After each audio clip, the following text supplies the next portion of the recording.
So Falcons, despite the bad performance in BLGS, opening up about how they really feel about that performance. Are they actually worried about it? Doesn't seem to be the case, and for what reasons? Also, some notable changes going on in APAC North. A smaller video, shorter video, but a very meaningful one to say the least. Let's start it off with APAC North. A little bit of a synopsis. Shout out to Graffidian97. I totally butchered that name on competitive Apex Reddit thread. This is very important stuff, but it definitely doesn't get the highlight it deserves.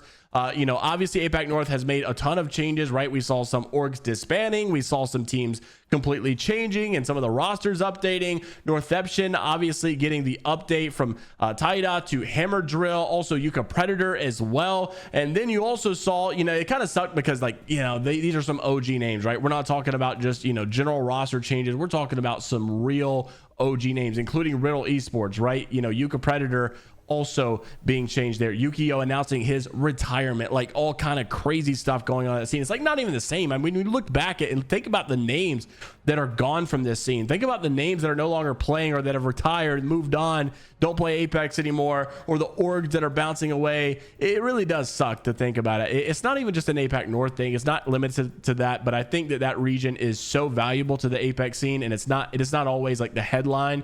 So a lot of times you miss when, you know, names are not really in conversation anymore. Anyhow, you also had No S Fox, obviously Hammer Drill leaving. That's where that switch came in from Northception. Then you also had, you know, Matsitasu also getting, you know, subbed in, so, or a new spot here. So like I said, a lot of OG names. And honestly, some of these rosters though are pretty sick. Like I really like this GHS professional roster. I feel like these guys, and I'm definitely biased to some OGs or names that have been around for a while, names that definitely have a lot of experience, but I really like the GHS professional one. Also Northception roster, VVV, I also gotta kind of pull towards them. Of course, this is not even the highlight of APAC North. There's many others as well, but weren't necessarily on notable roster moves. But did want to make mention of some of these changes here.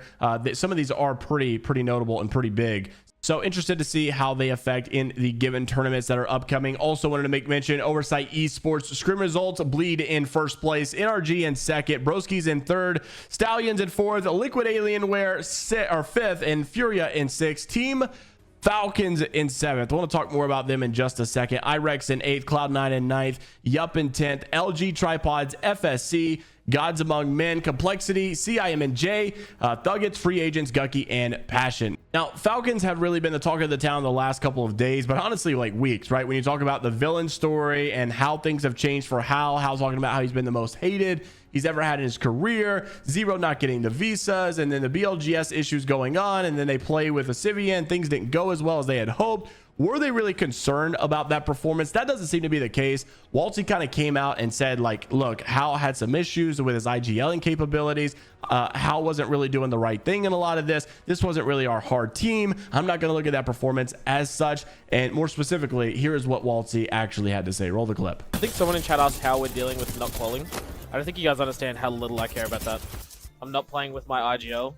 My teammate who's filling in IGLing is like sick and is like has not IGL'd for like a while now, and our fucking chemistry was just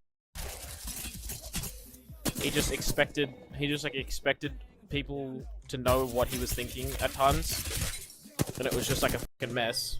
And then on top of that, we played like me and Civ individually, so it was like just a big cluster. That is all very easily avoided.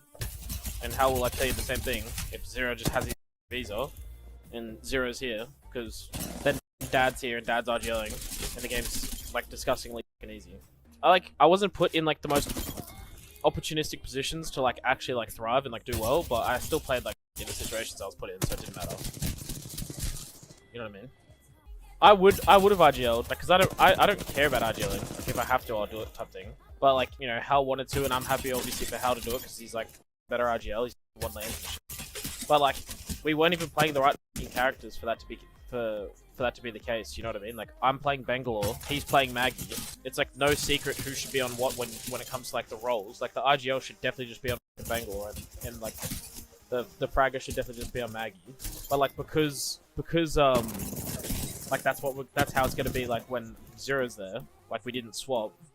So I guess like thought it was gonna be fine, but then obviously it wasn't fine. He like wanted me to like, you know, scout and he wanted me to do certain things that like the RGL does, but I'm not RGL, so I wasn't like instinctively doing it because that I wasn't RGL. So it's just like a big mess.